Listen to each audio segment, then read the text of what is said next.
ଭଲ ହୋଇ କେବେ ରଥକୁ ଆସିବ ଚାହିଁଛି ଓଡ଼ିଆ ଜାତି ଅଣସର ଘରେ କମ୍ପୁଛ ଜରରେ ଦେହେ ଖଇ ଫୁଟା ତାତି ପଥି ପଣା ଖାଇ ଫୁଲୁରି ଲଗାଇ କେମିତି କଟୁଛି ରାତି ଭାବିଲେ ଥରୁଛି ଛାତି ଭଲ ହୋଇ କେବେ ରଥକୁ ଆସିବ ଚାହିଁଛି ଓଡ଼ିଆ ଜାତି ଚାହିଁଛି ଓଡ଼ିଆ ଜାତି। ହେ କଳାଶାନ୍ତ ହେ ବିଶ୍ୱ ନିୟନ୍ତା ଦାରୁ ବ୍ରହ୍ମ ପରମ ବ୍ରହ୍ମ ଶ୍ରୀ ଜଗନ୍ନାଥ କେମିତି ଅଛନ୍ତି ଆପଣ ମହାପ୍ରଭୁ କେମିତି ଅଛନ୍ତି ଏଇ ଦେଖୁନାହାନ୍ତି ଆପଣଙ୍କ ବିନା ଏ ମାଟି ଏ ଜାତି କେମିତି ଆତୁର ପ୍ରାୟ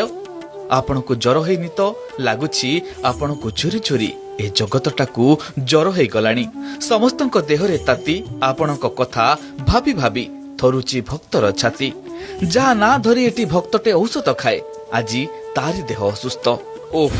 ମାନବୀୟ ଲୀଳା କରୁଛ ବୋଲି କଣ ଏତେ କଷ୍ଟ ସହିପାର କଳାଶାନ୍ତ ମୁଁ ତ ସେବାୟତ ନୁହେଁ ନା ସେବା କରିପାରିବି ଭକ୍ତ ଭାବେ ପଚାରୁଛି ହେ କଳାଶାନ୍ତ ଅଛ କେମନ୍ତ।